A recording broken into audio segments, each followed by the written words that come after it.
चंबल क्षेत्र के भिंड जिले के अंतर्गत महगांव तहसील में भूमिया बाबा मंदिर पर हो रही विशाल अमृतमय कथा का रसपान करा रहे आचार्य देवकीनंदन ठाकुर जी ने प्रेस वार्ता में सनातनियों के लिए कहा कि पाकिस्तान में हमारी बेटियां काटी जा रही हैं। लव जिहाद चरम सीमा पर आगे बढ़ रहा है। सनातन धर्म की रक्षा के लिए सभी सनातनियों को आगे आना पड़ेगा।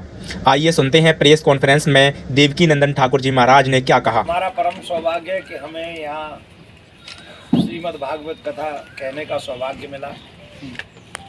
भागवत के माध्यम से सनातन धर्म और सनातनियों को जगाने का प्रयास किया जा रहा है। जैसा कि आप लोग सभी जानते हैं कि सनातन में आज युवाओं में बहुत जनजागृति आ रही है और हम इसी के माध्यम से ये भी कहना चाहते हैं कि भाई हमें कम से कम अपने बच्चों को सनातनी बनाने का प्रयास करना चाहिए। माथे पे तिलक, गले में कंठी, हाथ में कलावा, मुख में भगवान का नाम। जब हम लोग सूर्य को जल चढ़ाते हैं, जब हम भगवान का आराधना करते हैं तो एक बच्चों में पॉजिटिव एनर्जी आती है जिससे डिप्रेशन इत्यादि की बीमारियों से बच्चे बचते हैं। तो इसके लिए हमारे माँ बाप को चाहिए कि बच्चों को सनातनी बनाएं, माथे पे तिलक लगवाएं, भजन करवाएं, सूर्य को जल चढ़वाएं, थोड़ा सा राम के विषय में उनको समझाएं, कृष्ण के विषय में समझाएं, जिससे उन्हें अपने धर्म को जानने का अवसर प्राप्त हो। दूसरा जो अहम बात है वो ये है, आप सभी को मालूम है कि कृष्ण भूमि के लिए हम प्रयास कर रहे हैं। उसके पीछे रीजन ये है कि हम भगवान की कथा पिछले 28 साल से कर रहे हैं। जिनकी कथा हम कर रहे हैं कुछ समय पूर्व, लगभग 1.5-2 साल पहले हमें एक चीज़ सुनने को मिली, पढ़ने को मिली। 1670 में औरंगजेब ने जब मंदिर तोड़वाया तो उनकी छवि को ले जाके, केशव देव की छवि को ले जाकर वो जामा मस्जिद की आगरा की सीढ़ियों में गाड़ दिया। हमारे आराध्य जिनकी पूजा हम करते हैं, जिनका पाठ भजन हम करते हैं, जिनकी कथा हम कहते हैं, ऐसे हमारे ईश्वर की छवि को अगर वो जामा मस्जिद की सीढ़ियों में गाड़ेंगे और आज पैर रख कर जाएंगे तो ये हम सब के लिए दुखदाई है, कष्टप्रद है। और कोई भी जो सच्चा सनातनी होगा ये बर्दाश्त नहीं करेगा। इसी के चलते हमने आगरा में केस भी किया और इसकी लड़ाई कानूनी तौर पे लड़वाई। लेकिन इस आप लोगों को यहाँ बुलाने का उद्देश्य यह है कि आप लोगों के माध्यम से भी सनातनियों को ये बताने का कार्य किया जाए कि जिन भगवान का पूजा पाठ कथा श्रवण हम करते हैं उन भगवान के साथ ऐसा व्यवहार पूर्व काल में किया गया का अधिकार का प्रयोग करें और वोट इसलिए डालें कि जिससे, जैसे हम जो चाहते हैं ना हमारा देश सुरक्षित हो, तो कौन हमारे देश को सुरक्षित रख सकेगा उसका चयन तो मैं ही करूँगा ना। सही बात है। घर बैठे तो नहीं होगा। अगर हम सोचते हम घर बैठे रहें और देश की सुरक्षा करने वालों का चयन हो जाए तो ये हमारी गलती। और जो लोग घर में बैठे रहते हैं उनको अधिकार नहीं है कि वो फिर देश में कुछ गड़बड़ हो तो तुम आवाज़ करो या पोस्ट करो। सही बात है। पोस्ट वही करें, बोलें वही, सलाह वही दें जो कम से कम अपने अधिकार का प्रयोग करते हैं और एक अच्छे व्यक्ति को चुनने का अपना मतदान करते हैं। तो मैं सभी देश में जहाँ भी आगे मतदान है हाथ जोड़ के प्रार्थना करूँगा कि सनातन को बचाने के लिए, अपने परिवार को बचाने के लिए, देश की संस्कृति को बचाने के लिए आप लोग अपने घर से निकलिए और जब जब जहाँ जहाँ मतदान हो वहाँ जाके आप मतदान कीजिए। ये मेरा निवेदन है आप सबसे। चुनाव के पहले महाराज आपने एक स्टेटमेंट दिया था आरक्षण को लेकर, उस पर आप आज भी कहें ना, काय का आरक्षण को लेकर कहा था आपने? क्या कहा था मैंने? आरक्षण खत्म होना चाहिए। नहीं, मेरा ऐसा कोई वक्तव्य कभी रहा नहीं, आरक्षण के विषय में नहीं रहा। महाराज मेरा एक प्रश्न है आपसे सीधा। नियति बड़ी है या तमाम प्रकार के जो कथावाचक हैं बड़े बड़े अपने मुखारबिंद से कहते हैं कि ये काम करिए तो आपको सुख शांति समृद्धि मिलेगी, नियति बड़ा है कि ये टुटका मुटका जो कराए जाते हैं विभिन्न लोगों के द्वारा कहे जाते हैं? लेकिन मुझसे मत पूछिए, मैं आपके हाथ जोड़ रहा हूँ।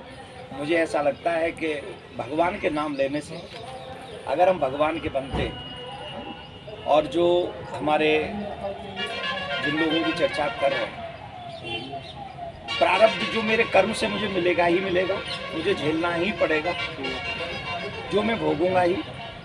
दूसरा, अगर मैं भगवान की शरणागत होता हूँ और हमारे कोई गुरुजन, आचार्यगण या हमारे उठाकार कोई ऐसा उपाय बताते कि आप भगवान का ये मंत्र जाप कीजिए, तो मंत्रों में तो बड़ी सिद्धि होती है। आप समझेंगे मंत्रों के माध्यम से ही ना यज्ञ होते हैं। प्राण प्रतिष्ठा मंत्रों के माध्यम से होती है, और प्राण प्रतिष्ठा होती है उन्हीं के माध्यम से हम लोग ये सिद्धि को प्राप्त कर पाते हैं।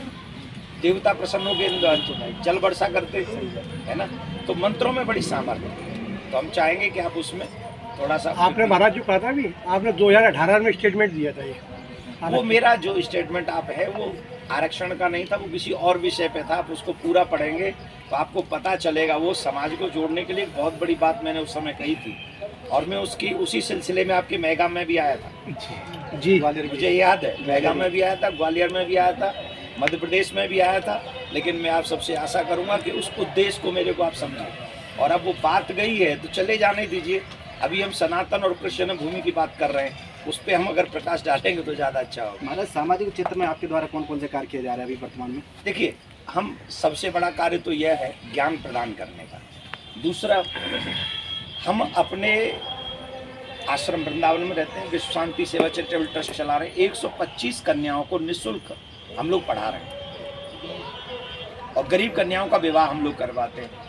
जरूरतमंद की, जैसे अचानक से हम कहीं किसी कथा में गए या कोई आश्रम पे आ गया कि महाराज मेरे पास पैसा नहीं है और मुझे इस बीमारी को लगा हुआ है, तो अब ये छोटी छोटी वो चीज़ें हैं जिनको हम आजकल युग ऐसा है कि आप कोई काम कर रहे हो, उसे डालो सोशल मीडिया पे 25 बार, तो वो 25 बार का हो जाएगा।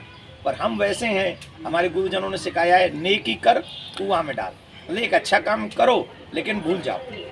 तो उस विषय में कई लोग ऐसे आते हैं जो ज़रूरतमंद हैं, तो उनके इलाज में उनका सपोर्ट कर देना, उनके बच्चों की पढ़ाई में उनका सपोर्ट कर देना। कि आप विश्वास कीजिए, आपके ट्रस्ट के द्वारा पढ़ाई कर करके कई बच्चे तो डॉक्टर बन गए। इतना सपोर्ट उन लोगों को किया गया भगवानी कृपा से। तो ऐसे सामाजिक कार्य, गौशाला इत्यादि चला रहे हैं। और जहाँ भी ज़रूरत, अभी कोरोना जब आया था 1 लाख परिवारों तक हम लोग पहुँचे थे। ये मीडिया की रिपोर्ट बता रहा हूँ मैं आपको। 1 लाख परिवारों तक पहुँचा, और 1 लाख परिवार को 1-1 महीने का राशन दिया। वर्तमान में जो भाजपा सरकार काम कर रही है वो कैसे काम कर रही है, और भाजपा की जो सीटें आएंगी वो आपके अंदाज से हिंदुत्व के हिसाब से कितनी आ सकती है सीटें? देखिए, आप फिर राजनीतिक करण प्रश्न कर रहे हैं, मुझसे राजनीतिक न करें जो मैं फंस जाऊंगा। पर मैं ये आशा करता हूं कि हिंदुत्व की बात, मतलब हिंदू संस्कृति को भी बचाना है जी। और मैं कोई भविष्यवक्ता नहीं हूँ तो मैं कह नहीं सकता हूँ कितनी सीटें आएंगी, पर मुझे लगता है कि सनातनी लोग इतनी वोट तो जरूर कर देंगे जिससे ये सरकार वापस लौटे। तो जिन्होंने अयोध्या में राम मंदिर बनवाया है, वही मथुरा में हमारे कृष्ण मंदिर बनाने में भी हमारा सपोर्ट करें, ऐसी आशा मैं जरूर करता हूँ। जैसा कि आपने बताया कि जामा पे हम तो अपने भाइयों से कहा था, सीढ़ियों में मस्जिद एकदम पीछे है, जहाँ सीढ़ियों पे चढ़ के जाते हैं तो वहाँ उनकी कोई भावना हट नहीं हो रही है। और हम ये नहीं कह रहे कि मस्जिद खोद दो या मस्जिद तोड़ दो, ऐसा कुछ भी नहीं है। लेकिन अगर इतिहासकार ये कहते हैं कि सीढ़ियों में ठाकुर जी की छवि है, तो इट्स माय रिस्पॉन्सिबिलिटी कि मैं उस चीज़ को आपको बताऊं, और उनकी भी रिस्पॉन्सिबिलिटी है कि वो इस बात को समझें और समझ के कहें कि अगर हिंदू भाइयों के भगवान की छवि यहाँ गाड़ी गई है तो हम भाई भाई हैं, तो हम लोगों को चाहिए कि हम यहाँ से सर्च करा लें। और आजकल तो ऐसी टेक्नोलॉजी है, ऊपर से ही पता लगा लेंगे है कि नहीं है, तो उसमें दूध का दूध पानी का पानी हो जाएगा, उसमें लड़ने बढ़ने की बात ही नहीं आएगी। आपके कथा में महाराज दिव्य दरबार लग रहा है, ये क्या चमत्कार है महाराज? देखो, आप इस समय फिलहाल दिव्य दरबार जो आप हमको, ये महाराज जी विराजमान हैं, आप इनसे पूछेंगे, क्योंकि मुझे कथा और समाज के विषय में पूछो मैं बता दूंगा, पर जिस विषय को मैं जानता नहीं उस विषय में क्या कह पाऊंगा। तो पूज्य महाराज श्री विराजमान हैं, आप उनसे प्रश्न को करें और वो बहुत अच्छे से इसका जवाब देंगे, क्योंकि वो इस कार्य को, दरबार भी लग किसके लिए रहे, समाज की सेवा के लिए। तो पूज्य महाराज जी उसका आंसर आपको। जैसा कि आप कहते हैं महाराज सनातन धर्म खतरे में है, तो सनातन धर्म को बचाने के लिए आप क्या करेंगे? आप सभी को क्या करना चाहिए?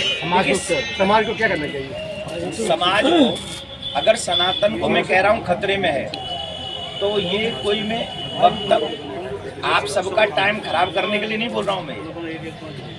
आप बताइए, मैं कोई टाइम खराब करने के लिए नहीं बोल रहा हूँ। आप सच बताइए, पाकिस्तान में सनातन है अब? नहीं है। बांग्लादेश में सनातन है अब? बंगाल में सनातन सुरक्षित है अब? जम्मू कश्मीर में 5.5 लाख कश्मीरी पंडित मारे गए, वहां सुरक्षित था। मतलब जो चीजें हम लोगों के आगे हो चुकी हैं और आस पड़ोस में हो रही हैं, अगर हम उनका भी ध्यान नहीं करेंगे तो हमसे बड़ा मूर्ख कौन है फिर। और खबरों का आर्टिकल्स पढ़ने के लिए हमारी वेबसाइट uniquetoday.news.com पर अवश्य विजिट करें। हमसे जुड़ने के लिए यूनिक टुडे न्यूज को अभी सब्सक्राइब करके बगल में आने वाली बेल आइकन को जरूर प्रेस करें, जिससे जब भी वीडियो अपलोड होगी आपको तुरंत एक नोटिफिकेशन प्राप्त होगा। आपका बहुत बहुत धन्यवाद।